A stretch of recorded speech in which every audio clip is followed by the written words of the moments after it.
बोलू ऐसे बोले जेणे बोले विठ्ठल डोले, प्रेम सर्वांगाचे ठाई वाचे विठ्ठल रखुमाई।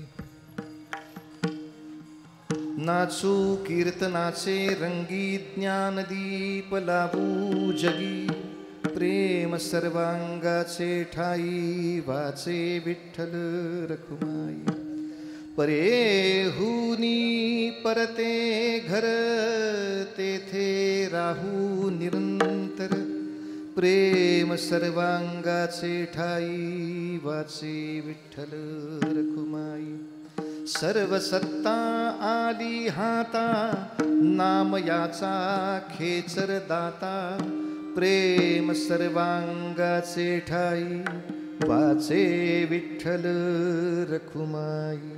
पांडुरंगा करू प्रथम नमन, पांडुरंगा करू प्रथम नमन, पांडुरंगा करू प्रथम नमन।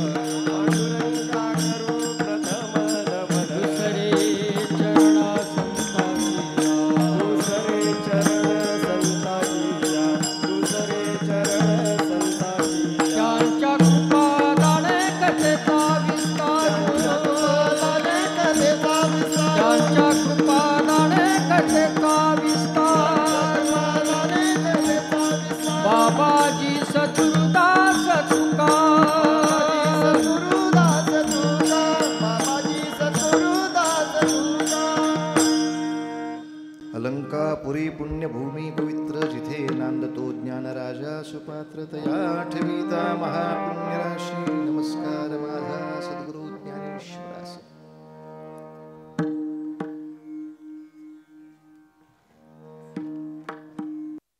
या कीर्तन सप्ताहामध्ये येऊन हजेरी द्यायची असा अनेक वर्षांचा प्रयत्न चालू असता असता असता शेवटी या वर्षी तो योग आला।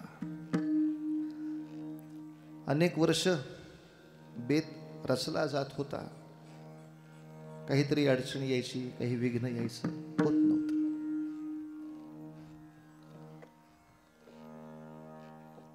जसं भगवंताच्या मनात तसा योग जोडून आला।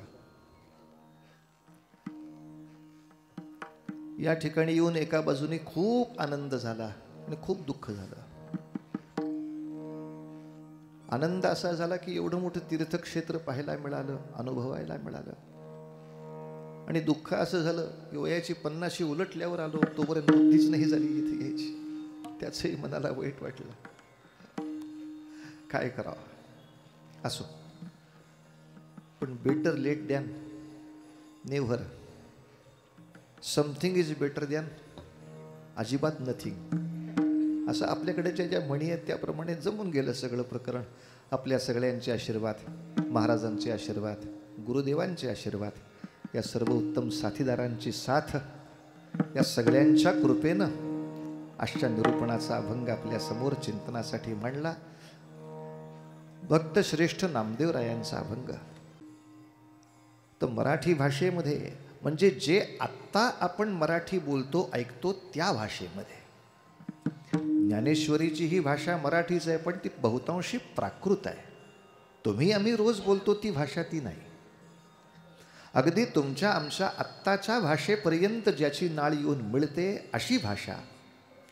या भाषेमध्ये अभंग गाथा प्रथम निर्माण करणारे नामदेव महाराज, याच बरोबरीनं आपल्या समकालीन अनेक संतांची चरित्र आपल्या गाथेमध्ये लिहिणारे, म्हणजे एखाद्याचं चरित्र लिहून काढावं असे आद्य मराठी चरित्रकार,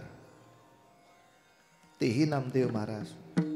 आणखीन म्हणायचं झालं तर आद्य मराठी आत्मचरित्रकार, स्वतःचं चरित्र कोणी लिहिलंय आणि कोणताही आडपडदा न ठेवता चरित्र कोणी लिहिलंय। आपले सगळे दोष झाकण्यातच आपलं आत्मचरित्र जातं, पण जे जे होतं, जे दोष होते ते अगदी उघडपणे मान्य करून निपक्षपाती इतकं सुंदर आत्मचरित्र महाराजांनी आपल्या गाथेमध्ये दिलं। किती गोष्टीची पेटंट आपल्याकडे आहे ती किमान माहिती तर पाहिजेत, की पहिले आत्मचरित्रकार आपल्या संत वाङ्मयाकडे आहेत, पहिले चरित्रकार संत वाङ्मयाकडे आहेत, पहिले अभंगकार संत वाङ्मयाकडे आहेत.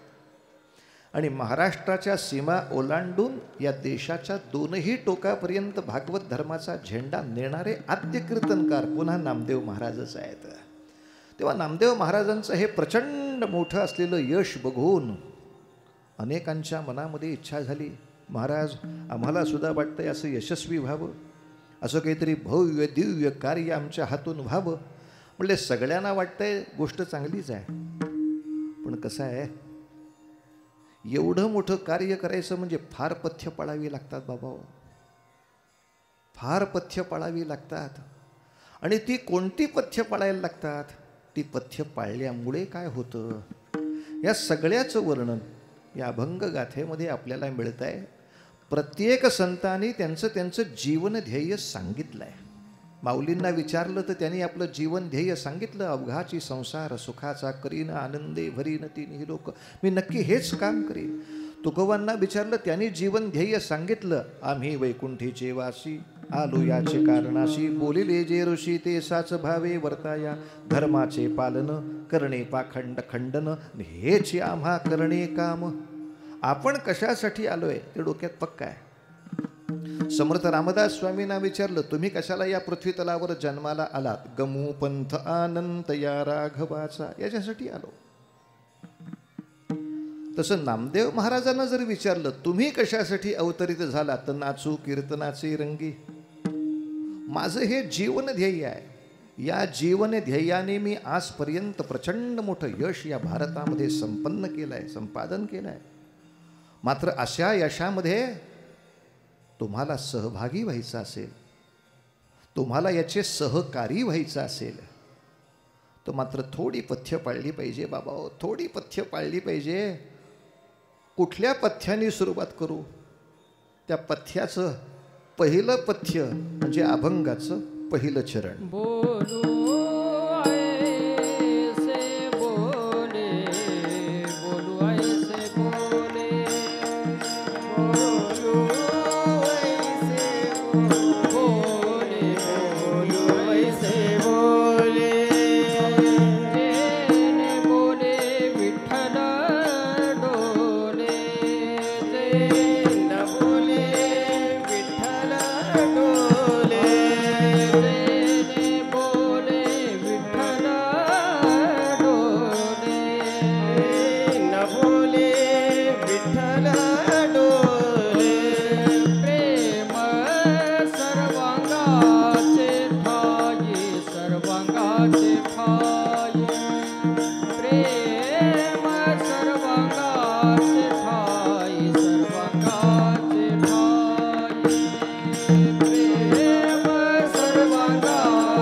पहिलं पथ्य बोलू ऐसे बोले जेणे बोले विठ्ठल डोले.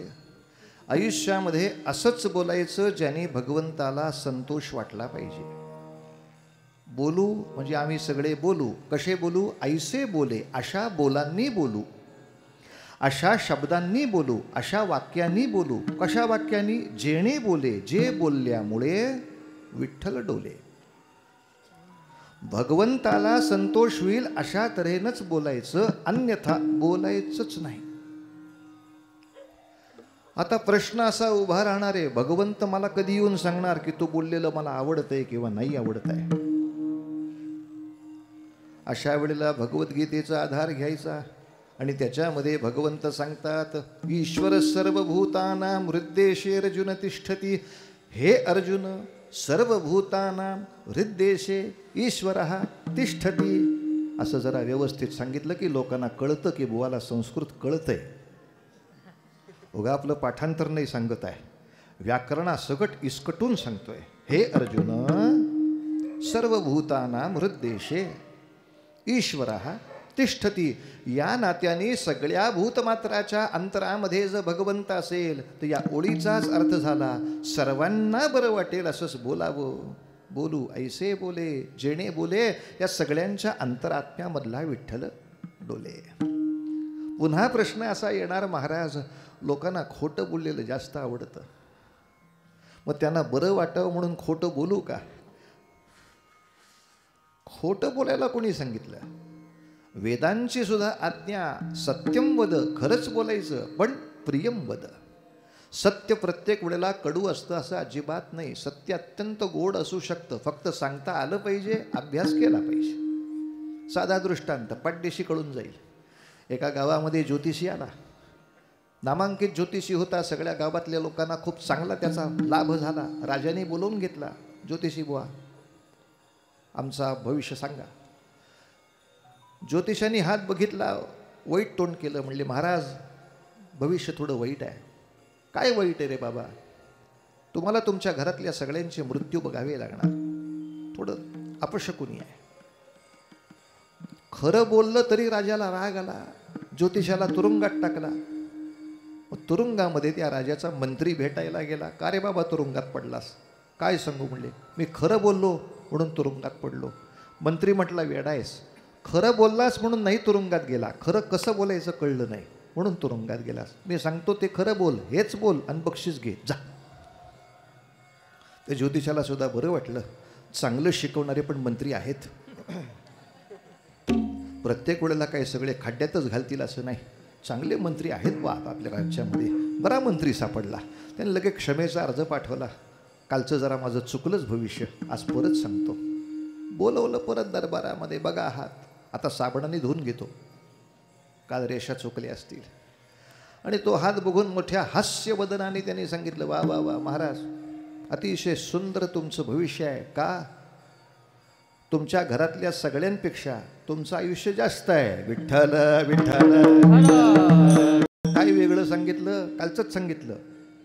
पण तुझ्या देखत सगळे मरणार आहेत हे सांगण्यापेक्षा सगळ्यांपेक्षा तुझं आयुष्य जास्त आहे, सत्यच सांगायचं आहे ना. तर बोलू ऐसे बोले जेणे बोले विठ्ठल डोले. आपलं असंच बोलणं पाहिजे. जागतिक शांततेचं नोबेल पारितोषिक संतांनाच द्यावं. कारण जगातली 99% भांडणं तोंडानीच होतात, आणि तोंड कमी पडलं की हातापायाने होतात. हातपाय सुरू कुठं होतात? तोंडाचं काम थांबलं की हातपाय. मग हातापायाने मारामारी झाल्यावर काय करायचं? याचे कायदे करून करायचं काय? संत म्हटले, याच्या आधीच काय करायचं ते ठरवून टाकू. सुरुवात कुठून झाली? तोंडाकडून झाली. तिथंच कुलूप लावलं. कसं बोलायचं? बोलू ऐसे बोले. असं असेल तरच बोलायचं, नाही तर बोलायचंच नाही. पण गोष्ट खरी आहे, चांगलं बोलायला शिकवावं लागतं, वाईट बोलायला शिकवावं लागत नाही. ज्ञानेश्वरी कशी वाचावी शिकवावं लागतं, पारायणाला आणावं लागतं. पसायदान कसं म्हणावं मास्तरांना संथा द्यावी लागते. अभंग कसे म्हणावे शिक्षकाला सांगावे लागतात. शिव्या द्यायचा क्लास कुठं आहे काय? हां, एका तरी ठिकाणी मुंबईत दिसती का पाटी? येथे शास्त्रोक्त शिव्या शिकवल्या जातील. शिव्या नाही शिकवायला लागत, ते आपोआप येत आहे. दुधाचा रतीब घरी घालावा लागतो. दारूच्या दुकानात माणसं आपणून जातात, तिथं जायला लागत नाही. चांगलं गळी उतरवावंच लागतं. यासाठी तर सगळे संस्कार आहेत. संध्याकाळी आलं की बाबा हरिपाठ म्हण, त्याच्यानंतर शुभं करोति कल्याणम आरोग्यम धनसंपदा. दिव्याच्या समोर वरून माझ्या मनातलं शत्रुबुद्धी विनाशाय, म्हणजे माझ्याशी कोणी शत्रुत्व करावं अशीही कोणाला बुद्धी होऊ नये, आणि मीही कोणाशी शत्रुत्व करावं अशीही माझी बुद्धी नसावी. दोन्ही प्रार्थना तर कर बाबा. शत्रुबुद्धी विनाशाय दीपज्योती नमोस्तुते. चांगलं बोल ना रे, चांगलं बोल ना. त्याच्यासाठी सगळे संस्कार केले. मला सांगा, लग्न झाल्यानंतर नवी नवरी घरामध्ये येणार, ती माप ओलांडणार, तिचा उखाणा घेणं हे काय धर्मकृत्य आहे का?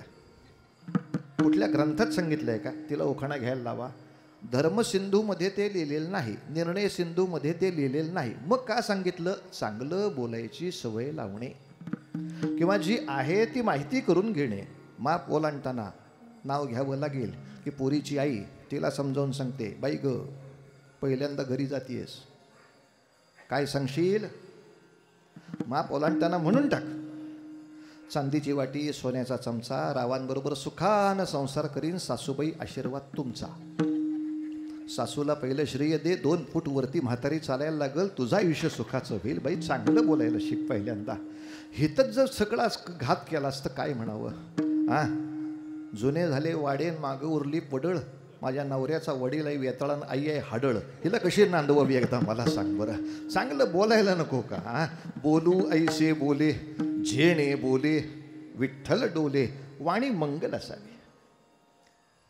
आज तुमच्या आमच्यामध्ये सुद्धा बहुतांशी भांडणं, वाणी बिघडली. मधुरा वाणी ओटी तुका म्हणे बाबा पोटी, तुका म्हणे बाबा पोटी. मधुरा वाणी ओटी तुका म्हणे बाबा पोटी, तुका म्हणे बाबा पोटी.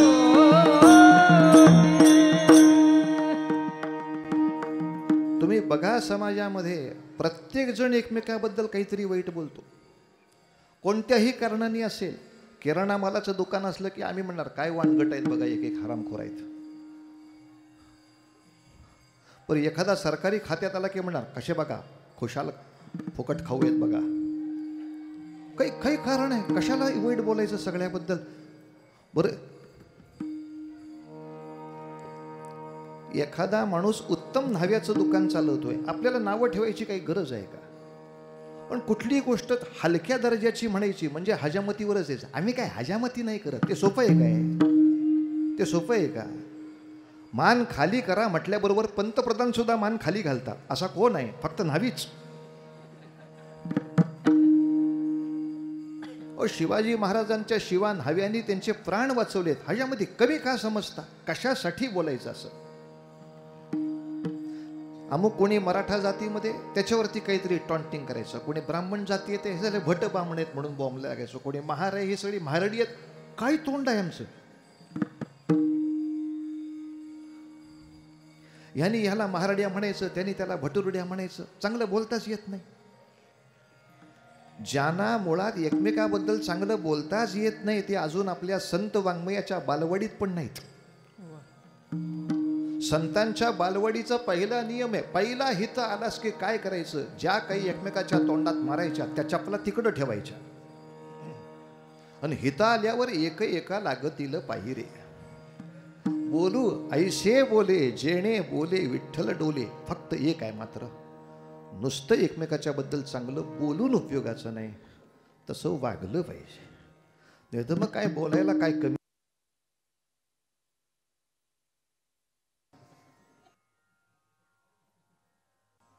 काय करताय महाराज. काय नाही, भाजी विकतोय, एका खड्ड्यात पडलेली दिसतोय. काय करताय वर्ण विचारतो मला.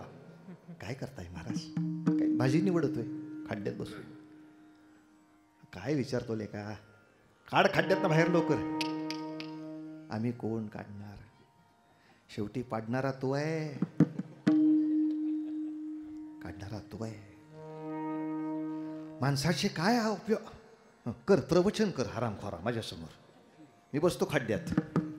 तुम्ही लवकरात लवकर खड्ड्यातनं बाहेर यावं अशा माझ्या शुभेच्छा आहेत. नुसतं बोलू ऐशी बोलू, नुसतं चांगलं बोलून उपयोग नाही, त्याच्या पुढं आपलं प्रत्येक वर्तन सुद्धा एकमेकांच्या कल्याणासाठी असलं पाहिजे. म्हणून अभंगाचं दुसरं चरण. प्रेम सर्वांगाचे ठाई, प्रेम सर्वांगाचे ठाई, प्रेम सर्वांगाचे ठाई, प्रेम सर्वांगाचे ठाई. वाचे विठ्ठल रखुमाई, वाचे विठ्ठल रखुमाई. प्रेम सर्वांगाचे ठाई, प्रेम सर्वांगाचे ठाई. वाचे विठ्ठल रखुमाई.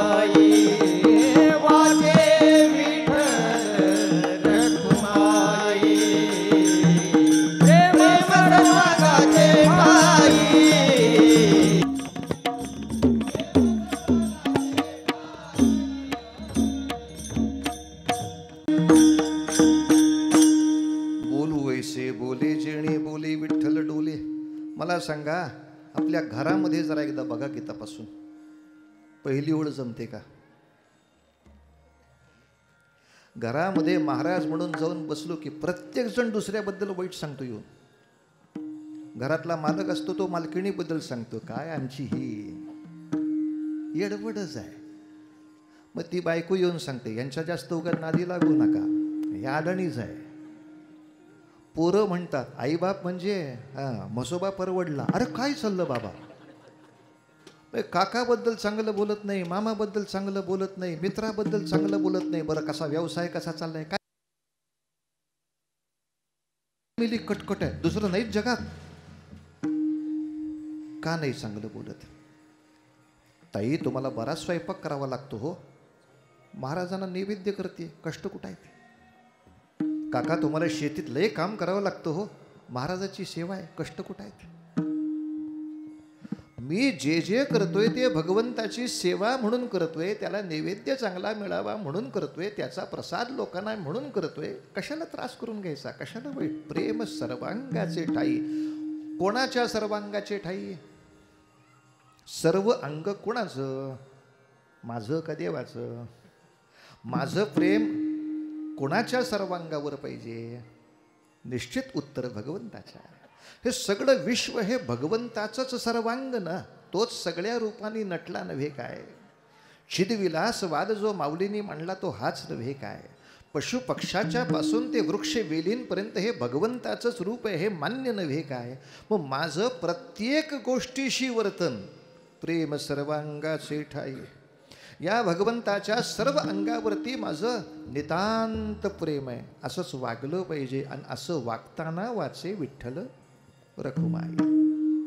एका बाजूला मी सगळ्या जगामध्ये चांगलं वागतोय, चांगलं बोलतोय, परोपकार करतोय, मग नामाची गरज काय असं म्हणू नको. आणि नाम घेतोय मग परोपकाराची गरज काय असंही म्हणू नको. कारण एक आहे एक नाही हे पण पंगूपणच आहे. डावा डोळा आहे ना, हो दिसतंय ना सगळं तुम्हाला, हो मग उजवा कशाला पाहिजे असं कुठं नियम असतोय काय? अनेक लोकांचे दुर्दैवानी अपघातामध्ये तुटलेले असतात, एका हाताने जमतंय ना, मग तुला दोन हात कशाला पाहिजे, हाय तो तोड असं कोण म्हणते? हे परोपकार आहे म्हणून नामाची गरज नाही असं नाही, आणि नाम आहे म्हणून परोपकाराची काय गरज अशीही गरज नाही. तेव्हा बोलू वैसे बोलमध्ये सामान्य बोलणं चांगलंच बोलावं.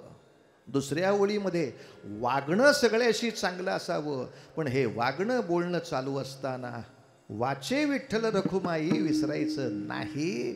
यासाठी आपला जगद्गुरु तुकोबरा यांचा प्रसिद्ध अभंग घेई घेई माझे बस, घेई घेई माझे बस, घे ग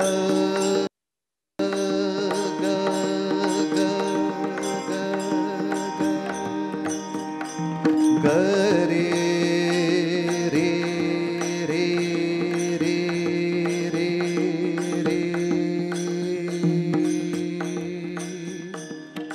ध ध ध सा रे रे रे अरे रे ग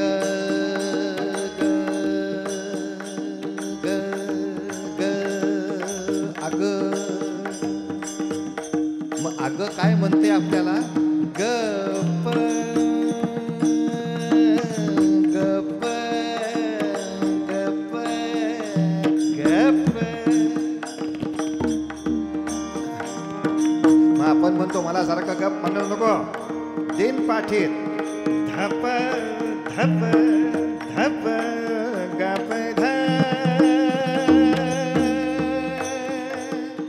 गप गरे सारे गप ध ज्योति कलश छलके सारे ग गरे ग गरे ग गरे ग गरे ग गरे ग गरे गरे गरे ग पगरे ग प प प ग प पग प पग प पग प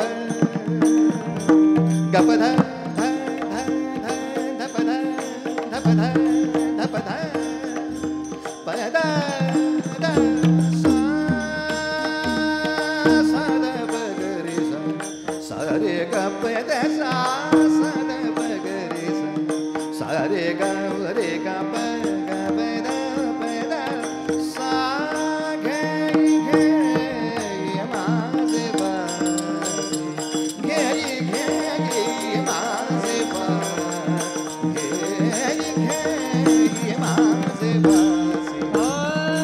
घे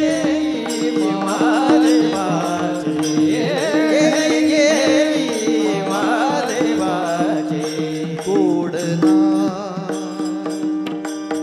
गोड म्हणजे कानाला गोडच वाटलं पाहिजे. गोड ना गोड ना गोड ना विठोबाचे घेई घेई माझे बाचे घेई घेई माझे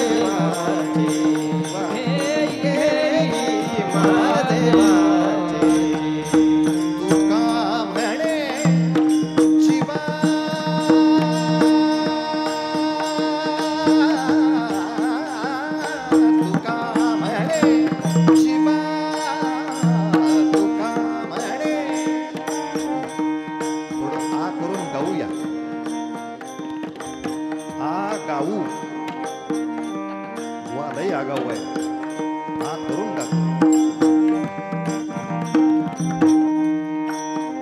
गायचं म्हणजे वेगळं नसतंय, रांगोळी काढायची असते. तुम्ही जमिनीवर काढता, आम्ही हवेत काढतो, इतकंच. जीवा आता काय करूया,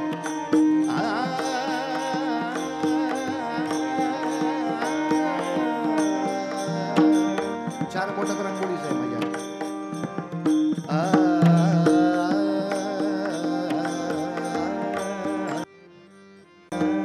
झालं शिवगंध माझं. इकडे एक स्वस्तिक काढू.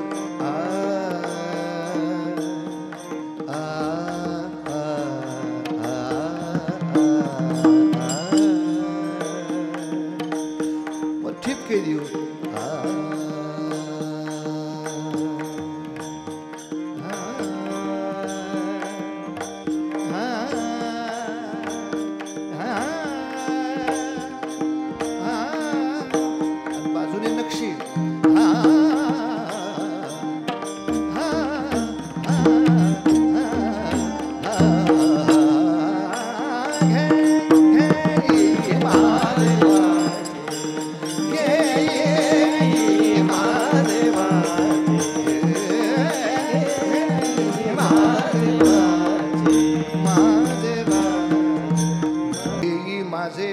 काय अभंग मजेशीर आहे. बाकी सगळ्या अभंगात इतर सगळ्या अवयवांना एकदाच सूचना केली आहे. तुम्ही आई का रे कानू माझ्या विठोबाचे गुण, एकदाच सूचना. तुका म्हणे काय जीवा नको सोडू या केशवा, एकदाच. मना तेथे धावगी राही विठोबाचे पायी, एकदाच सूचना. हित मात्र 2 वेळा. घेई घेई अग सटवी, अग घे की ग माझी आई, घेई घेई माझे. हे तोंडात नाम येणं जमत नाही. जरा कोथिंबीर निवडायला घेतली, ती शेजारच्यांची गंगू पळाली का ग, तुला काय करायचं? ती मरायला पळून जाऊ दे, नाही तर हविरीत मरू दे. मग शोधायची असेल तर नीट शोध आणि त्याच्यावर काम तरी करू. हो काय इकडच्या चौकशा, तिकडच्या चौकशा, इकडच्या चौकशा. यांना वेड लागलं होतं, त्याचं काय झालं? आलाय दारात, बोलव काय पुढं, हो काय आपलं काहीतरी. त्यापेक्षा पांडुरंग हरी वासुदेव हरी पांडुरंग हरी वाचे विठ्ठल रखुमाई, वाचे विठ्ठल रखुमाई.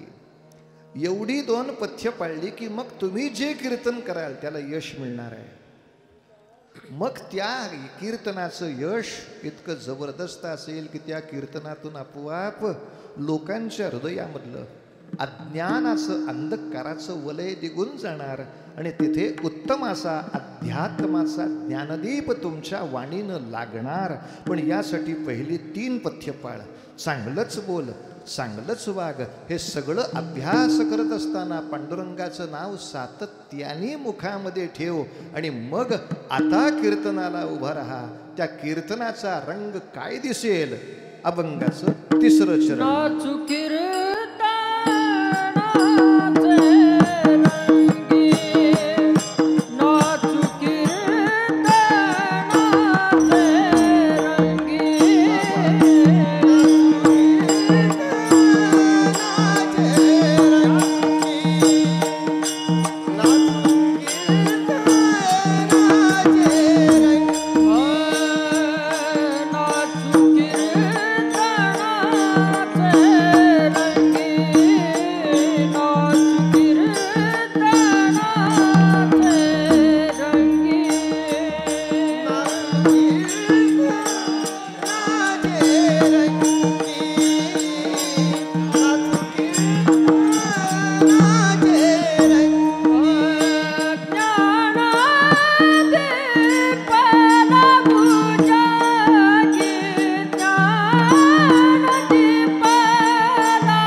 ज्ञानाचा दिवा जर हित लावायचा असेल महाराज, अर्थात हृदयातला सर्व अंधकार, सर्व जे काही कलुषित दूषित असेल सगळं काढावं लागेल, सगळं काढावं लागेल.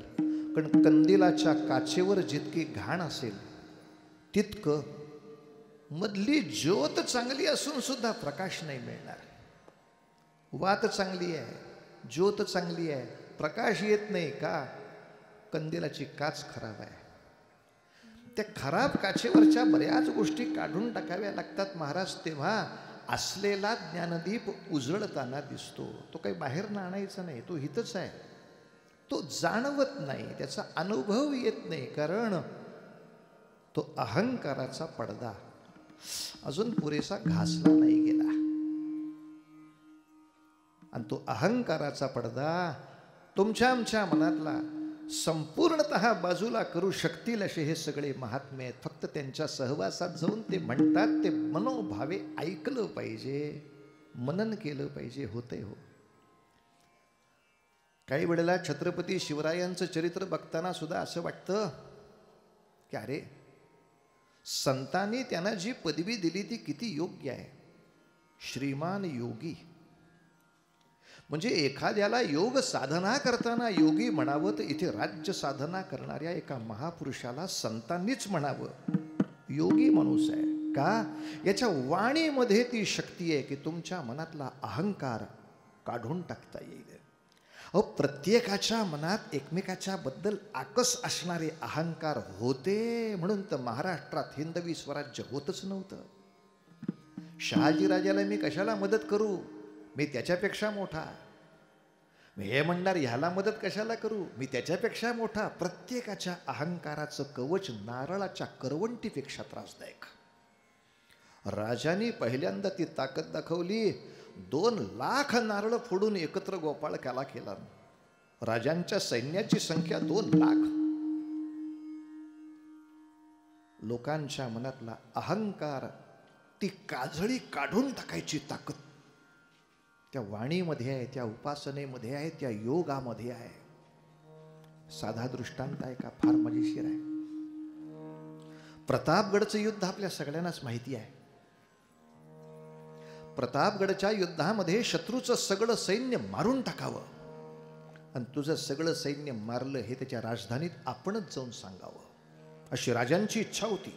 विजापूरचं सैन्य होतं, सगळं सैन्य प्रतापगडच्या देवीच्या पायरीशी संपवणार आणि विजापूरला जाऊन सांगणार तुझं सगळं सैन्य माझ्या देवीच्या समोर बळी गेलंय, बोल काय करतोस. पण ती इच्छा पूर्ण नाही झाली, कारण सैन्यातल्याच एका माणसानं फितुरी केली. शत्रूच्या एका तुकडीला बाहेरचा रस्ता दाखवला आणि एक तुकडी शत्रूची पळाली. राजांचा जळफळाट झाला थोडा, पण तरी शांत राहिली महाराज. शिवाजी महाराजांची सरशी झाली होती. आता ऐका काय झालं. सरशी महाराजांची झाल्यामुळं ज्यानं फितुरी केली त्याची झाली पंचायत.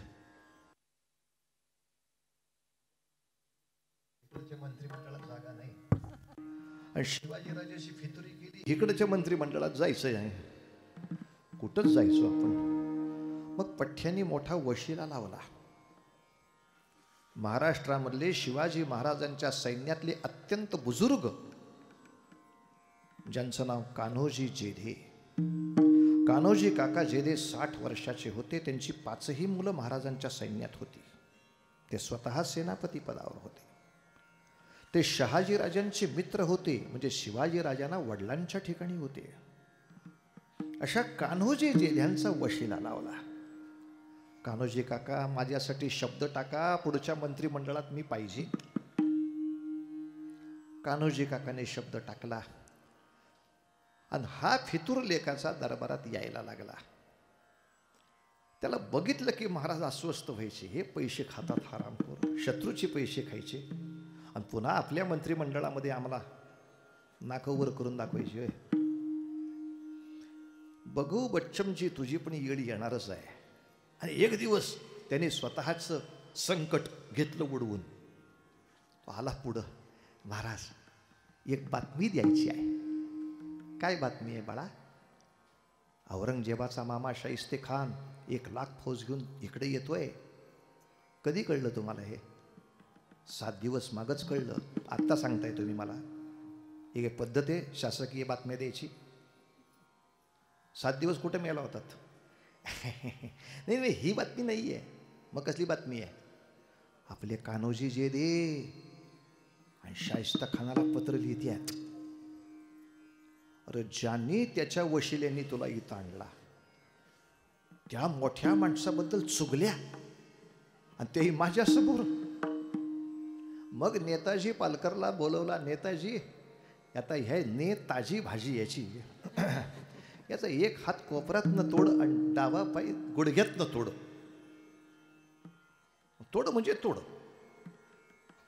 आता फितुराचे हातपाय तुटले म्हणजे एका अर्थाने कान्होजींच्या शब्दाचा अपमान झाला.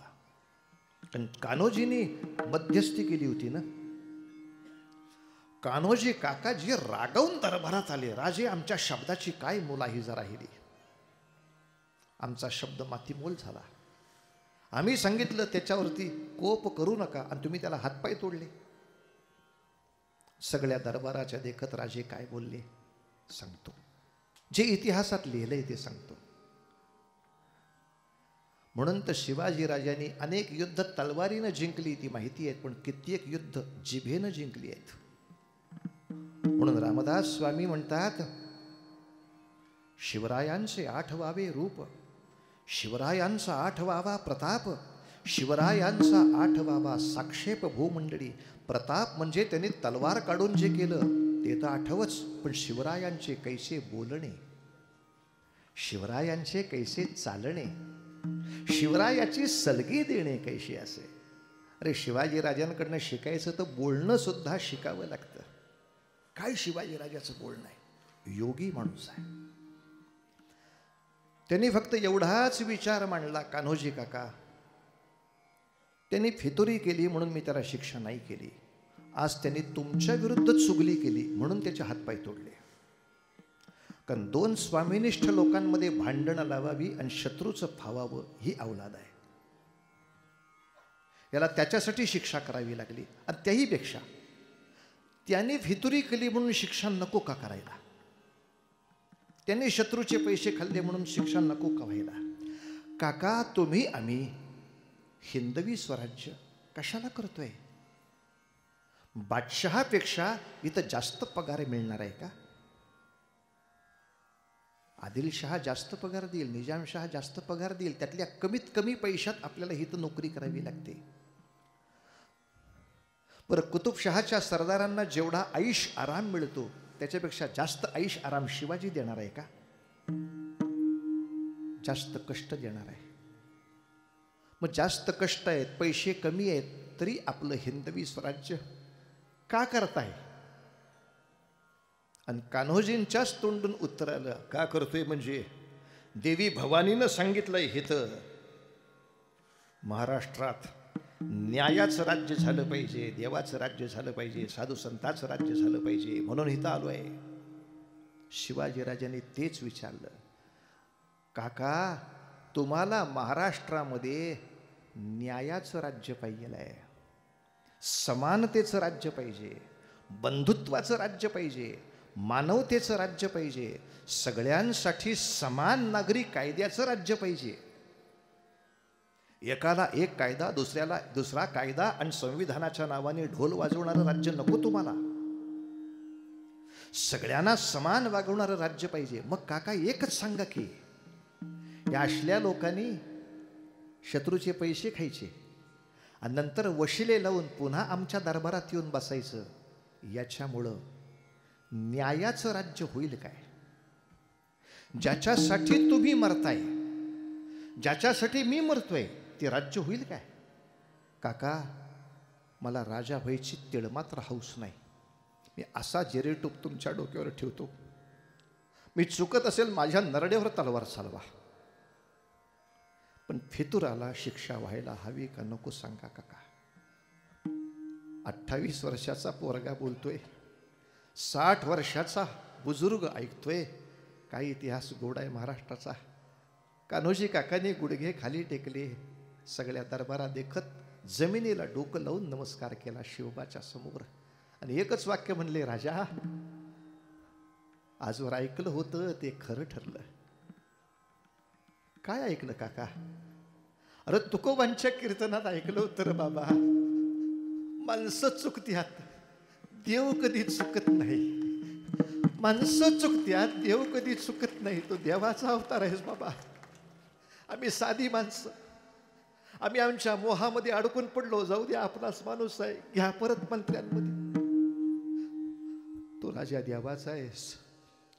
उद्या शत्रूच्या बाजूनं कान्होजी काका जरी लढताना दिसला तरी उरावरती तलवार चालवायला विसरू नको, कारण राज्य शिवाजी राजाचं नाहीये, राज्य संतांचं व्हायला पाहिजे आहे, राज्य देवाचं व्हायला पाहिजे, राज्य न्यायाचं व्हायला पाहिजे.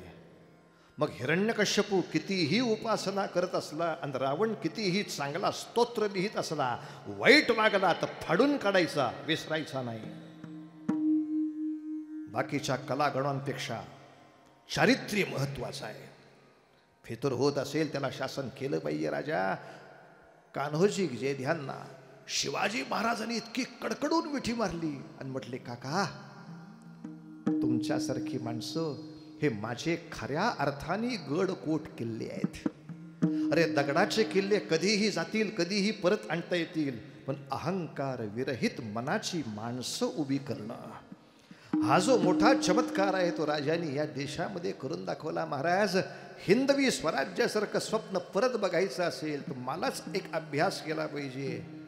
छोटे छोटे अहंकार बाजूला टाकले पाहिजे. मी म्हणजे कोणीतरी मोठा हे सारखं डोक्यात जे येते ते बाजूला टाकलं पाहिजे. सगळ्यांच्या चांगल्या कामामध्ये निस्वार्थपणे सेवक म्हणून सेवेला उभं राहिलं पाहिजे. जगा धाकुटे होईजे ते जवळी माझी. या न्यायाने जर काम सुरू झालं तर मजा आहे. अहो बरीच माणसं आमच्याकडं दुसऱ्या वर्षीच्या उत्सवाला दिसत नाहीत. का रे बाबा, मागच्या वर्षीच्या उत्सव होतास की? हो. या वर्षीच्या उत्सवाला का नव्हतास? 10 दिवस उत्सवाला होतो. सतरंजा घालण्यापासून खुर्च्या उचलण्यापर्यंत सगळं करत होतो. आता यावर्षी का नाही आलास? का म्हणजे नारळ सुद्धा दिला नाही. ठाला विठ्ठला विठ्ठला. काय मजा आहे बघा.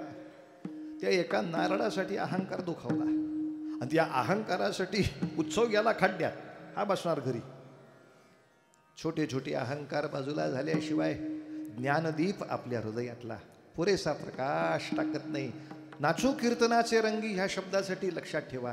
आपल्या हाती वेळ कमी असतोय आणि चरण आहेत 5, पण नाचू कीर्तनाचे रंगी ज्ञानदीप लावू जगी याची आणखीन एक व्याख्या सांगतो आणि मग आपण विठोबा रखुमाई घेऊन हारबुक्याचा विषय करू. पुढचं चरण नंतर सांगेन. तो विषय असा की नाचो कीर्तनाचे रंगी याच्यामध्ये नामदेव महाराजांची इच्छा आहे की सगळे सगळे सगळे एकत्र नाचू. एकट्याने म्हटलं तरी नाचूच आणि सगळ्यांनी एकत्र म्हटलं तरी नाचू. त्या कीर्तनाच्या रंगामध्ये असं आपण बेभान होऊन जाऊ की नृत्यच करावं आपल्या शरीराने, असं नाचू कीर्तनाचे रंगी. पण नाचतच बसलो आणि प्रबोधनच नाही केलं असंही करू नको. ज्ञानदीप लावू, ज्ञानदीप लावू सगळी.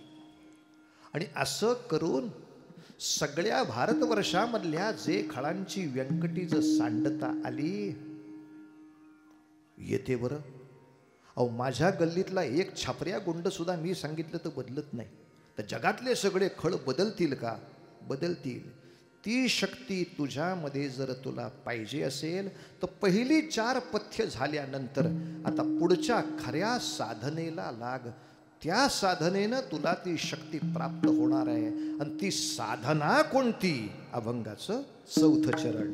परे होने परते घर, परे होने परते घर, परे होने परते घर, परे होने परते घर. तेथे राहो निरंतर, तेथे राहो निरंतर,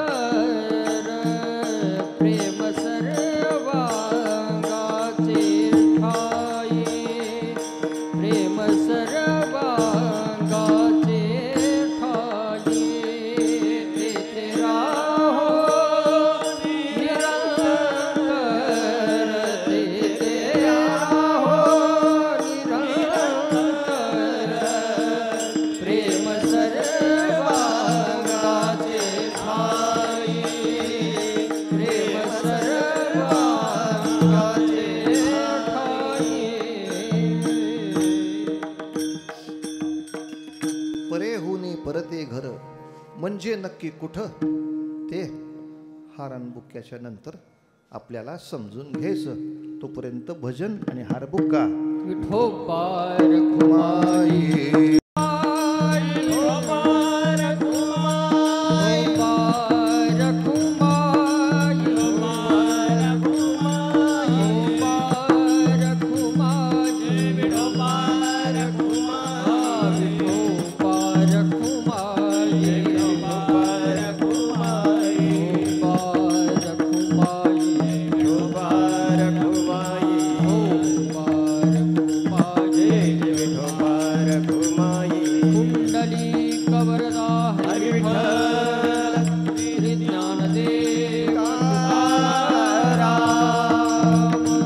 विठोबार खुमाई, विठोबार खुमाई, विठोबार खुमाई, जय विठोबार खुमाई, विठोबार खुमाई, जय विठोबार खुमाई, विठोबार विठोबार खुमाई,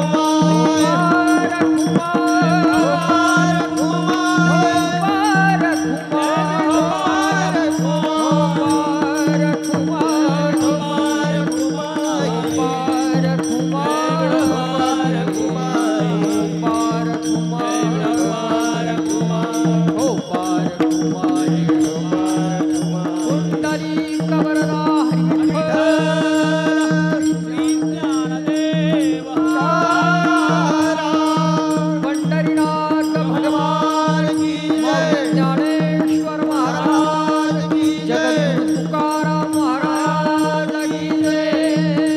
ठोपार खुमाई, विठोबार खुमाई, ठोपार खुमाई, विठोबार खुमाई, ठोपार खुमाई, ठोपार खुमाई, विठोबार खुमाई, ठोपार खुमाई, विठोबार खुमाई, ठोपार खुमाई. विठोबार खुमाई.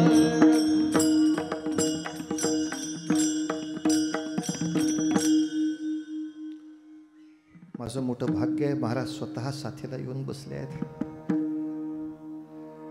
आमच्या गळ्यातल्या सुराला त्यांनी पकडून ठेवावं यासारखं भाग्य काय. मला कल्पना नव्हती ही वाद्यसुद्धा इथं बघायला मिळतील याची. पण वा रे वा, म्हणजे एक आगगाडीचा डबा पळावा म्हणून केवढी इंजिनं. आज ताई पहिल्यांदा मला दिसली स्त्री पखवाज वाजत. फार छान, सुंदर वाजत होता, खूप छान वाजत होता. संगीताची सुद्धा उत्तम उपासना आहे. उत्तम का नाही? बऱ्याचशा ठिकाणी याचा खूप त्रास होतो. बरं, गाणं ऐकायची काही ठिकाणी सवयच नसते. गायला लागलं की माणसं उठून निघायला लागतात. म्हणजे का बाबा जातोयच कुठं? म्हणजे आम्हाला वाटतं इंटरव्हल आहे का काय. त्यांच्याकडे ती प्रथा होती की इंटरव्हलच फक्त गायचं, मग ते माणसं निघून जायला लागली. म्हणजे असं का गात आहे? गाणं ऐकायचं असते वे. अरे म्हणलं, गाणं चांगलं ऐकणं हा सुद्धा एक उपचार आहे. उत्तम संगीत भारतीय ऐकल्यामुळे झाडांची वाढ चांगली होते असं पाश्चात्य लोक सुद्धा म्हणतायत. आणि ते मी माझ्या डोळ्यांनी बघितलंय. परदेशामध्ये कीर्तनाच्या निमित्तानं गेलो असताना तिथली शेती बघायला गेलो, आधुनिक अत्याधुनिक शेती. तर तिथल्या झाडांच्या संगोपनासाठी ती ऐकवतायत काय, भीमसेनांचे अभंग ऐकतायत, झाडं ऐकतायत. गुराढोरांच्यासाठी जसराज महाराजांचं नामस्मरण ऐकतायत तिकडं. आणि त्यांनी भीमसेनचे अभंग ऐकावे. आम्ही सगळं डिस्को, दांडिया, घोंगाट, भोंबाट, ढोंबाट सगळं. त्यांना म्हटलं, का म्हणले तुमचं ते डिस्कून ठिसकून फिसको ते सगळी बशा कब्बशा पातेली आपटल्यासारखा जाऊ तुम्ही आवाज काढतासारखा. घरातली माणसं सगळी एकमेकाच्या टाळक्यात काहीतरी हाणतायत असं जे काही सारखं वाटतं त्याच्यामध्ये. मग ते ऐकवत का नाही? हे म्हणजे ते ऐकवलं की यांची वाढ खुंटते. हे बरं आहे. म्हणजे ज्यानी वाढ खुंटते ते आमच्या टाळक्यावर मारलं पोरांच्या. आणि आमची पोरं आपल्या इकडे ढोंगणं हलवत वाकडे तिकडे काही करून नाचायला आपले आखिया मिलावून आखिया चुराव क्या तूने किया जादू, नाचतंय माझा महादू, कुठं याला आता हा काय तिला अर्थ आहे काय? बरं, अकला सुद्धा नाही तो कुठं नाचावं कुठं नाही नाचावं. आता सिनेमाची गाणी मुसलमानाची पोरं सुद्धा ऐकतात, पण मशिदीत कोण सिनेमाचं गाणं लावते वे? सिनेमाचे गाणी ख्रिश्चन ऐकतात, चर्चमध्ये कोण नाही आलं. आम्हालाच काय रोग आहे? गणपती उत्सवाच्याच मांडवात सिनेमाची गाणी, ते सैराट काय झिंगाट काय, ते गणपतीसमोर कशाला? बरं, दुर्दैवाने त्या गावातली सगळी मोठी माणसं, शिक्षक पालक संघ आहे की अमुक आहे तमुक आहे, काही संघटना आहे, त्या सगळ्यांनी एकत्र मिळून काहीतरी विरोध करावा. असं नका करत जाऊ, हे चांगलं नाही. गणपती समोर नाचायचं असेल तर अशा अशा आपले धार्मिक नृत्य किती चांगली आहेत. लेझिम आहे, चांगलं आहे, टाळाचं आहे, हरिपाठाच्या वेळेला आपण सुंदर नृत्य करतो, त्यातलं करा ना काही. तुला जे वाकडं तिकडं नाचायचे तुझ्या वाढदिवसाला नाचला, गणपती समोर का त्रास देतो? पण असा शब्द टाकून ज्ञानदीप लावावा इतकं सुद्धा कीर्तन करायचा आळस आहे. शाळेतले मास्तर सांगत नाहीत. बरं, मास्तरनी सांगितलं कारण ती ऐकत नाहीत. किमान एक 10 जबाबदार लोकांनी एकत्र येऊन पंचायत घेतली पाहिजे की हे नाही होता कामा. सगळ्या लोकांनी लक्षात ठेवलं पाहिजे, घरामध्ये काही पूजा आहे, वास्तुशांत आहे, अमुक आहे, तिथं मंत्र चालू आहेत, मंत्राच्या वेळेला गप्पा नाही मारायच्या. तो अपमान आहे त्याचा. राष्ट्रगीत चालू असताना गप्पा मारता का? महत्वाचं काहीतरी मंत्र पठण चाललं असताना तिकडं ज्ञानेश्वरीचं पारायण चाललंय आणि इकडं केवढ्याला आणला तुमचा हा शर्ट? फुकट आणला, तुला काय करायचं? गप्प ना माझी आहे ते होऊ दे ना पारायण, नंतर बोलू ना काय करायचं. शर्ट कुठं आणला, केवढ्याला मिळतो, कुठं मिळतो, बोनसमध्ये मिळतो का, फुकट मिळतो? जागा आहे का? काही पथ्य तुम्ही आम्ही पाळल्याशिवाय होत नाही. असो, सांगण्याचा हेतू असा की सगळ्यांचा अत्यंत गोड असा प्रतिसाद आणि आशीर्वाद आहे, म्हणून हे सगळं काही उत्तम चालू आहे. आता गेली 44 वर्ष या ठिकाणी कार्य चाललं आहे. आणि परेहुनी परते घर, याच्यानंतर एक माझं स्वप्न माझ्या डोळ्यासमोर येत आहे, ते सांगतो. परेहुनी परते घर तेथे राहू निरंतर म्हणजे काय महाराज नक्की? तर मनुष्याच्या शरीरामध्ये 4 प्रकारच्या वाणी आहेत. आपला अध्यात्मशास्त्र असं सांगतं 4 प्रकारच्या वाणी आहेत. आपण मुखातनं जी बोलतो त्याला वैखरी वाणी असं म्हणतात. जी आपल्या हृदयापाशी आहे ती पश्यंती वाणी असं म्हणतात. अजून खाली गेलं की मध्यमा, आणि मेरुदंडाकडे म्हणजे मूलाधार चक्राकडे गेलं की परावाणी. पण परावाणीपर्यंत नामाचं स्पंदन जावं यासाठी साधना खूप पाहिजे. कसं असतं, एक घरातलं उदाहरण दिलं की सोपं पडेल तुम्हाला, एकदम सांगून टाकतो. जे महिन्यातनं कधीतरी एकमेकांना भेटतात त्यांनी तोंडाने बोलल्याशिवाय कळत नाही तुमची मला लय आठवण येते असं म्हणावं लागतं. का? महिन्यातनं एकदा भेटले. महिन्यातनं एकदा भेटले तर तोंडाने बोलावंच लागतं, तरच एकमेकांचं मन एकमेकाला कळू शकतं. जरा जास्त काळ एकत्र राहिले की आता बोलायची गरज राहत नाही. बघा, डोळ्यातलं पाणी बघून त्याला कळतं काहीतरी भी नसलं बरं, आणि न बोलता कळलं तरच गंमत आहे. नाही तर होळीचा कोळाचार करूनही काही समजत नाही, मग काय ते नात्यातच मजा नाही. नवरा एक भाकरीच्या ऐवजी अर्ध्या भाकरीला पुरे म्हटला हेच बायकोला कळलं पाहिजे, गडबड आहे. वेगळं बोलायची गरज नाही, हृदयातलं कळायला लागलं. अधिक सहवास मिळाला लेकराचा आणि आईचा तर लेकरू झोपेत असताना सुद्धा नुसतं एवढा आवाज काढतंय तरी आईला कळतंय काय झालं त्याला. का? नाभीपर्यंत पोचलेलं नातं आहे. अर्थात शेवटचं परावाणीचं जे नातं आहे, जे मूलाधार चक्रापाशी आहे, तो विषय सद्गुरू आणि सच्छिष्य याचाच आहे. तो ऐहिकातला विषयच नव्हे. पण आपल्याकडे सगळे विद्वान आहेत, आम्हाला फक्त एवढंच माहिती आहे, हे उगाच मध्यमा पश्यंती वैखरी वगैरे आहे. नॉनसेन्स. का रे बाबा, काय नॉनसेन्स का? ज्याचा मला अनुभव नाही त्याच्यावर माझा विश्वास नाही. अनुभव होतोय का? नाही. ज्याचा अनुभव नाही त्याच्यावर विश्वास नाही. असं कोणीही दीड शहाणा जर बोलला तर एकच काम करा, त्याच्यासमोर बाटली ठेवायची, त्या बाटलीवर लिहिलेलं पाहिजे पॉइझन, हे विष आहे. हे विष प्यायल्यामुळं आत्तापर्यंत 2 माणसं मेलेली आहेत. पण तू काय म्हटलास? आपल्याला अनुभव नाही तोपर्यंत विश्वास ठेवायचा नाही. हे विष आहे, याच्यावर तू विश्वास ठेवू नको, कारण तुला अनुभव नाही. आता तू सुखाने पी बरं ते. आपलं ठरलेलंच आहे, मला अनुभव नाही म्हणजे ती गोष्ट खरी नाही. पी बरं. 2 माणसं मेलीत ना, दुसऱ्याच्या अनुभवाने शिकायचं नाही. पुढच्याला ठेस मागचा शहाणा हे माणसांच्यासाठी आहे, गाढवांसाठी नाही. पुढच्याला ठेस मागच्या सगळ्यांना ठेचच असं गाढवाबद्दल ते नाही म्हणतायत. गाढवसुद्धा खूप शहाणी आहेत. म्हणजे आमच्या घराचं बांधकाम चाललं होतं तेव्हा मी बघितलंय, पुढचं गाढव फक्त गडबडलं, मागची सगळी गाढवं दिवसभरात कधी गडबडली नाहीत. एकदाच त्यांना कळलं तिथं खड्डा आहे, आणि त्यांच्या मागं मालक जो सायकलवर येत होता तो 3 वेळा पडला, आणि तो मालक पडला की गाढव असं मागं ओढून बघायचं, गाढव कोण आहे? मालकच पडलेत आमचे. पीन विष. घाबरतोय, नाही पीत म्हणजे दुसऱ्याला अनुभव आला, तुला अनुभव नाही म्हणून तू विषावर विश्वास ठेवायला तयार आहेस. पण मग तुला अनुभव नाही तरी ते आयुष्यात सगळ्यांना जगवतं अशा नाम नावाच्या अमृतावर तुझा विश्वास नाही. म्हणजे विषावर विश्वास ठेवायला मी तयार आहे, अमृतावर विश्वास ठेवायला तयार नाही. ह्याला काही बुद्धिवाद म्हणायचं, याला काही शहाणा माणूस म्हणायचं? जाऊ दे, काय म्हणायचं ते तुमचं तुम्ही म्हणा. प्रश्न तो नाही. 4 प्रकारच्या वाणी माणसाकडे आहेत, संत सांगतायत म्हणून आहेत. त्या नामाच्या साधनेला तेवढा वेळ दिला किती साधना तिथपर्यंत येणार. आणि त्या परे होनी परते घर, त्या परावाणीपर्यंत, त्या मूलाधारापर्यंत पोचलास, तेथे राहू निरंतर. आणि तिथपर्यंत तुझ्या नामाची साधना झाली की म्हणजे मग पुढे काय होणार तो शेवटचा परिणाम, अभंगाचं शेवटचं चरण. सर्व सत्ताली हाता,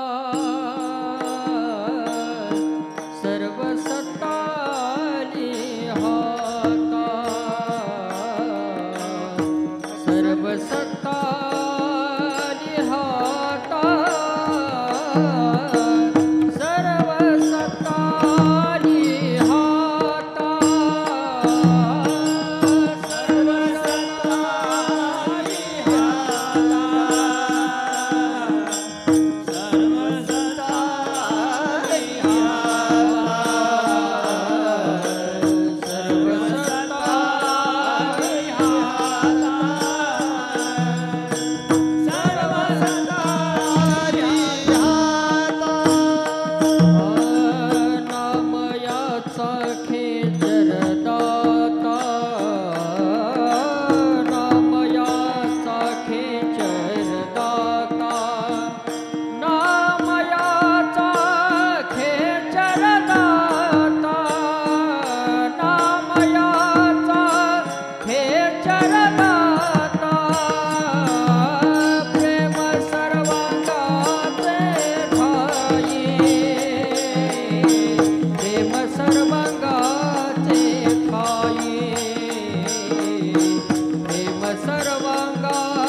नारायणाचा खेचरदाता. सगळी सत्ता आपल्या हाती यावी असं कोणाला वाटत नाही सांगा, सर्वांनाच वाटतं. पण धाक धपटशानी मिळालेली सत्ता ती काही कायमची सत्ता नव्हे, ती काही खरी सत्ता नव्हे. आपल्या चांगल्या बोलण्याने, आपल्या चांगल्या वागण्याने, आपल्या नामस्मरणाने, आपल्या हरिसंकीर्तनाने आणि आपल्या नामसाधनेनं ती जी सत्ता मिळणार ती खऱ्या अर्थाने सार्वत्रिक सार्वकालिक अशी सर्व सत्ता आली हाता. महाराज आता म्हणाले की महाराष्ट्रात अनेक ठिकाणी ज्ञानेश्वरी पारायण सप्ताह सोहळा झालाच आहे. महाराष्ट्राबाहेर अनेक ठिकाणी झालाय, परदेशात झाला. आता नामदेव महाराजांनी जी आणखीन एक मोठी उडी मारली होती, त्या पंजाबचं घुमान नावाचं गाव, तिथपर्यंत जाऊन आपला ज्ञानेश्वरी पारायण सोहळा, भागवत धर्माचा हा सुंदर असा कीर्तन सप्ताहाचा जागर त्या नामदेवांच्या भूमीमध्ये करायचा महाराजांचा मानस. तो निश्चितपणे सुफल संपन्न होणार यात संशयच नाही. सत्यसंकल्पाचा दाता नारायण भगवंत ते करून घेणार. महाराजांची शक्ती अगाध आहे. व त्याचबरोबर एक मनात इच्छा अशी होती की दिल्लीमध्ये नामदेवांचं वास्तव्य झालं होतं आणि दिल्लीमध्ये नामदेव महाराजांचे 2 पराक्रम जाहीर आहेत. ज्याचा प्रत्यक्ष सत्य पुरावा आहे त्याचं स्मारकच नाही आणि ज्याचे पुरावेच चांगले नाहीत त्याची सगळी स्मारक आहेत. ताजमहाल शहाजहानच्या बापानं सुद्धा बांधलेला नाही, तो हिंदू राजांनी बांधलेला होता. तो शहाजहाननी फक्त आपल्या नावाची चिकटपट्टी लावून टाकली आणि त्या शंकराच्या देवळातली शिवपिंडी बाजूला काढून तिथं बायकोचं थडकं घातलं हरामखोरानं. म्हणजे मंदिराचं स्मशान करून हा उपद्व्याप झाला. बरं, हे मूळ मंदिरच होतं, याचे 100 पुरावे असून सुद्धा भारत ते मान्य करायला तयार नाही. कारण आपलं ब्रीद वाक्य आहे सत्यमेव जयते. पुरावे असून मान्य करायला तयार नाही. बहुमतासाठी लांगुल चालन, सत्तेसाठी न्यायाचा घात ही दुर्दैवाने तुमच्या आमच्या हाडीमाशी सत्तेमध्ये लागलेली कीड अजून जात नाही. हा म्हणले हुमायून टोम. कुठला हुमायून टोम? हुमायूनच्या कित्येक कालखंड आधी तो बांधला गेला, त्याचे वास्तुशास्त्रीय पुरावे आहेत, तरी हुमायूनच्याच नावे. कुतुब मिनार, कोण कुतुब? तो विष्णुस्तंभ. त्या कुतुब मिनारचे दगड आता निखळून खाली पडले तर त्या प्रत्येक दगडाच्या मागे विष्णूंच्या चरण पादुका कोरल्या. त्या इंडियन टाइम्स पासून सगळ्या पेपरनी आणल्या बाहेर उघडून. ज्याचे प्रत्यक्ष पुरावे आहेत ते हिंदूचं आहे, ते मारून टाकायचं. आणि जे दुसऱ्यांनी लुबाडलं त्याच्या नावे सातबाराचा उतारा करून मोकळं व्हायचं.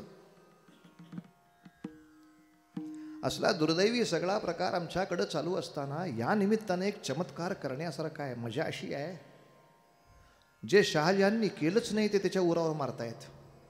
अरे पण ज्या ठिकाणी आग्र्यामध्ये गेल्यानंतर जिथं शिवाजीराजे राहिले होते ती जागा राष्ट्रीय स्मारक नको का व्हायला? त्या ठिकाणी स्मारक व्हायला पाहिजे. आणि योगीजींनी ते केलं बरं. तिथल्या संग्रहालयाला शिवछत्रपतींचं नाव देऊन योगीजींनी ते करून दाखवलं. म्हणजे भारताची बालंबाल खात्री झाली की असं काही करतात ते साधू संन्यासी योगीच करू शकतात. बाकीच्या कोणाचं हे सामर्थ्यच नाही, हे सामान्य माणसाचं सामर्थ्यच नाही. कोणीतरी योग साधना करणारा माणूसच तिथं आणावा लागतो, पर्याय नसतो महाराज. पण सगळ्या सर्वसामान्यांना कुठं सांगत बसा. फक्त नाव न घेता त्याला एवढंच सांगता येतं, बाबा रे शहाणा असशील तर 2च गोष्टीचा विचार कर. कुठला? आत्ताची सुबत्ता महत्वाची का उद्याची सुरक्षा महत्वाची? नुसती सुबत्ता दिली, हे स्वस्त केलं, ते स्वस्त केलं, ते स्वस्त केलं, ते स्वस्त केलं, समजा उद्या सांगितलं हे सगळं सोडून जा निघून, तर ते सगळं स्वस्त केल्याचा काही उपयोग आहे का? यापेक्षा हे थोडं महाग असलेलं परवडलं, पण शत्रू अंगावर येत असेल तर त्याला लात घालून बाहेर काढीन असं जो म्हणेल त्याच्यासाठी तरी किमान मतदान कर याड्या. जे शत्रूला डोक्यावर बसवते त्याच्या मागं तर लागू नको. शहाणा असल्यासारखं वाग तर खरी, तर सर्व सत्ता आली हाता. हे तर गेली हातची. शत्रूचे पाय चाटणाऱ्याची सत्ता केव्हा ती सत्ता मिळते? जेव्हा मूलाधाराला आपण चिकटून राहतो तेव्हा. आपल्या धर्माचा मूलाधार जो आचार धर्म आहे त्याला चिकटून राहिलं तर सत्ता हातात राहील. आमच्याच शहरातल्या पोरीबाळींच्या कपाळाला कुंकवाची टिकली सुद्धा नाही आणि पुरुषाच्या कपाळाला गंध सुद्धा नाही. मूलाधाराशी चिकटलाच नाही, सर्व सत्ता कशी हातात येईल गड्या. छोट्या छोट्या गोष्टींनी सुद्धा आपल्या हिंदुत्वाची सत्ता फार महत्वाची असते. संत सुद्धा सांगतात उगाच तोंडात नाम आहे म्हणजे फार अकला आल्यासारखं वागू नको. गोपीचंदन तुळशीची घातली पाहिजे, ड्रेस कोड आहे. म्हणून अशी मनामध्ये इच्छा आली की ज्या दिल्लीच्या दरबारात नामदेव महाराजांना आणलं होतं, धरून आणलं होतं, त्यांच्या समोर बादशहानं गाय कापली आणि ती नामदेवांनी आणि आपल्या सगळ्या वारकऱ्यांनी आपल्या नामाच्या शक्तीनं परत जिवंत करून दाखवली. नुसती जिवंत नाही केली, नंतर नामदेवांनी बादशहाला सगळ्या दरबारात देखत खडे बोल सुनावले, खडसावलं. असं परत वागू नको, तुझ्या सगळ्या पुढच्या वंशाचं अकल्याण होईल, लक्षात ठेव. पण दिल्लीच्या बादशहासमोर त्या सगळ्या परकीय मुलखामध्ये तोंडावर इतकी दणदणीत बोलणारे नामदेव महाराज याचे अभंग गाथेत पुरावे आहेत. ज्याचे पुरावे नाहीत त्याची स्मारकं करता. या निमित्तानं घुमांच्या संमेलनाला जाता जाता ते नामदेव महाराजांच्या विजयाचं स्मारक दिल्लीमध्ये आपल्याला कसं करता येईल हे जर तुम्ही आम्ही आमच्या ताकदीनं उभं केलं तर मग भारतामध्ये खरी हालचाल होईल की संतांचं काहीतरी सन्मानाचं काम सुरू झालं. म्हणून समाजाची सजगता ते आपल्या धर्माच्या आचार धर्माशी मूलाधाराला चिकटले, मग सर्व सत्ता आली हाता. बस तेवढा एक दृष्टांत सांगितला की पुरेसा आहे. घुमांचं आपलं संमेलन होईल तेव्हा तारखा जाहीर होतीलच. महाराजांच्या बरोबर तुम्ही आम्ही सगळे जाऊ. आपला सगळ्यांचाच योगक्षेम व्हायला महाराज सिद्धच आहेत. पण गाथेमध्ये नामदेव महाराजांच्या चरित्रात एक उल्लेख असा की महाराजांच्या घराशेजारीच एक मनुष्य राहत होता. तो नेहमी भागवत कथा सांगायचा. त्यामुळे त्याचं आडनाव कोणालाच कळत नव्हतं. त्याला सगळे भागवतच म्हणत होते. आला का भागवत, बसला सांगायला भागवत. आता भागवत शब्दाचा आणखीन एक वेगळा अर्थ असतो. 100 रुपये दिलेत, आता याच्यातच भागवून घ्या, हा सुद्धा भागवून घ्या या शब्दाचा अर्थ असतो. 100 रुपये आहेत, फार पैसे नाही, उडवू नको. त्यामुळं हा जो भागवत होता तो भागवत कथा करायचा, पण त्याचा संसार कसा चालला होता तर भागवत भागवत चालला होता, असं भागवत शब्द आहे. त्याच भाजीवरती रोज तेल बदलायचं आणि जेवायचं. दारिद्र्य होतं. एक साधू त्याच्यावरती प्रसन्न झाला, त्याने त्याला परीस दिला. परीस म्हणजे काय असते? लोखंडाची वस्तू घ्या, दगडाला लावा, झाली सोन्याची. लोखंडाचा खेळा 1 रुपयाचा, परीसाला लावला, सोन्याचा झाला 100 रुपयाचा खेळा. सोनाराला विकला, फुकटचे 100 रुपये. श्रीमंती वाढली, परीस मिळालेला भागवत, म्हणून गाथेत त्याचं नाव परीसा भागवत. त्याची श्रीमंती वाढली. नामदेवांच्या पत्नीनं विचारलं, कसं काय झालं ग तुमच्या घरात असं? ते म्हणली, ही लॉटरी लागली. नामदेवांची पत्नी म्हणते, मला दे. तिनं दिलं. नामदेवांच्या पत्नीनं सुद्धा एक लोखंडाचा खेळा सोन्याचा केला, पैसे आले, मस्त घरामध्ये शिरा केला. आहा हा. नामदेव महाराजांना तो नुसता शिऱ्याचा वास बाहेर आल्याबरोबर असा आनंद झाला. हा, असा झाकास शिरा पाहिजे की नवऱ्याला वाटलं पाहिजे घरात शिरा. बाहेर मारा, मारायचं. अरे असा सुगंध मस्त झकास शिरा केलेला नामदेवांच्या पत्नीनं. नामदेव महाराज विचारतात, पैसे कुठून आले? तिथं सांगितलं, हे परीस प्रकरण मिळाले. नामदेवांनी परीस घेतला, धोम धोम धोम धोम धोम पळत गेले, चंद्रबागेत फेकून दिला. फुकटचे पैसे खायची सवय बंद केली पाहिजे, कष्टाने कमवा. तो भागवत जो पेटला, तुला मरायचं तर मर ना दारिद्र्यात, माझा दगड का टाकलास? मला माझा दगड काढून दे. नामदेव म्हणले, चल तुला दगड देतो. आता सगळ्या गावाला माहिती आहे नदीत टाकलेला दगड कोणाला मिळतो हे. मग सगळे ढोल वगैरे घेऊन नदीच्या किनारी हजर. का असे सगळ्या गावात असतातच. जो जिंकेल त्याच्या नावाने वाजवायचं, आपल्याला काय. ढोल वाजवायचं कॉन्ट्रॅक्ट मिळाल्याशी कारण. ढोल घेऊन तयार. भागवत जिंकला भागवताच्या नावे, नामदेव जिंकले नामदेवांच्या नावे. ही गर्दी. महाराज पाण्यामध्ये उतरले, पाण्यामध्ये कमरे इतकं उभे राहिले, बुचकळी मारली, उंजळभर दगड काढले आणि म्हणले, भागवत्या काय सगळे परीस आहेत, तुला हवा तो घे. कशावरनं? तू लोखंडाचे काही खेळे आणले का नाही? ते म्हणले, खेळे नको आणायला, छोटे खेळे आणलेत. आणि मराठी भाषेत लोखंडाच्या छोट्या खेळ्याला म्हणतात चुका. काय सुंदर शब्द आहे परमार्थातला. राहिलेल्या चुका घेऊन आला होता. आयुष्यात ज्या चुका शिल्लक आहेत त्या चुका आणल्या पठ्याने. एक दगड घेतला, चूक सोन्याची झाली, दे टाकून, सगळे परीसच आहेत. खात्री पटेना. ठेवतो म्हणले कनवटीला.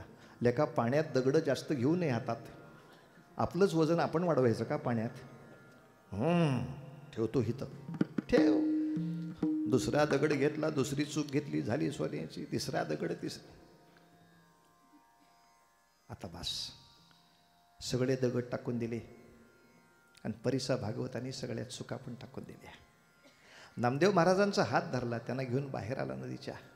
सगळ्या गावात एकच साष्टांग दंडवत घातला आणि एवढंच म्हणाला तो भागवत, नामदेवा हे सगळे दगड आहेत, हे मला कळत आहे.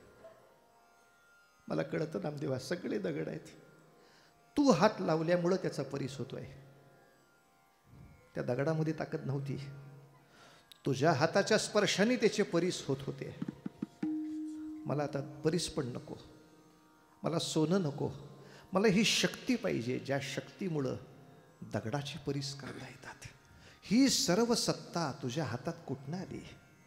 आम्ही दगडाची साधी मूर्ती साधी करता आली तरी केवढं मानतो, तू दगडाचा परीस करून दाखवलास. केवढी मोठी सत्ता तुझ्या हातात. असं कोणी आपलं कौतुक केलं तर आपण लगेच सांगतो माझी तपश्चर्याच आहे. असं नाही बोलायचं बाळा. बोलू वैसे बोल. पहिलं वाक्य काय सांगितलं? इथे नामदेव महाराजांनी सगळं श्रेय आपल्या सद्गुरूंना दिलंय. नाम याचा खेचर दाता.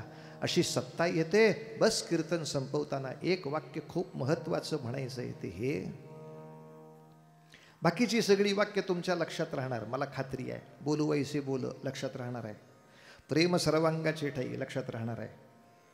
वाचे विठ्ठल रखुमाई तेही लक्षात राहणार आहे. नाचू कीर्तनाचे रंगी जमेल तेवढं कीर्तन म्हणजे देवाच्या कथा संतांच्या कथा इतरांना सांगत जा. आणि त्यामुळे संतांच्या कथांच्या बद्दल जे अज्ञान आहे ते घालवून तिथं ज्ञानदीप लावायचा. प्रत्येकाने प्रयत्न करा. सगळं काही कीर्तन करायला कॉन्ट्रॅक्ट हवे, आपण आपल्या दृष्टीनं करावं ना. त्याच्याबरोबर आपली नाम साधना वाढवायची आहे. परे होनी परते घर, तेही आपल्याला कळलंय. आणि सर्व सत्ता हाती राहण्यासाठी मूलाधाराशी चिकटून राहायचं आहे. हिंदुत्वाचे सगळे आचार आहेत ते नीटपणे पाळले गेले पाहिजेत. आणि हिंदुत्वाला जो विजयी करेल अशाच्या पाठीशी उभं राहिलं पाहिजे मतदानाच्या वेळेला. कारण भगवा रंग गाडण्यासाठी सगळं जग एकत्र आलंय. शिवाजीराजांना मदत करायची म्हणजे शिवाजीराजाच्या सगळ्या सैनिकांना मदत करावी लागते. सगळे सैनिक राजा इतके मोठे नसतील, आम्हालाही कळतं. पण या सैनिकाच्या मागे नाही उभं राहिलो तर राजा येत नाही सिंहासनावर. अक्कल असलेल्या माणसाने किमान अकलेची अपेक्षा आपण करूया. हे बाकी सगळं लक्षात राहील. पण ही सर्व सत्ता आली हाता म्हणण्यासाठी एक शेवटचं वाक्य सांगायचं आहे. ते असं, या सर्व संतांचे सगळे अभंग हे परीसच आहेत. यासाठी वेगळ्या परिसाकडे जायची गरज नाही. तुमच्या आमच्या जीवनातल्या चुका घेऊन या अभंगाच्या परिसावर एकदा त्या घासल्या की आपलंही जीवन सोन्यासारखं व्हायला वेळ लागत नाही. हा फार मोलाचा संदेश तुमच्या आमच्यापर्यंत या एका अभंगातून जो महाराजांनी पोचवला तो तुमच्या समोर मांडायची संधी महाराजांनी आणि आपल्या सगळ्या सेवक वर्गाने अत्यंत उदार अंतःकरणाने दिली. म्हणून सर्वांच्या चरणी नतमस्तक होऊन मागवळून बघायचं. ह्याला म्हणतात रेडिओ आर्टिस्ट. 10:15 वरती घडाचा काटा आल्याबरोबर ज्ञानेश्वर माऊली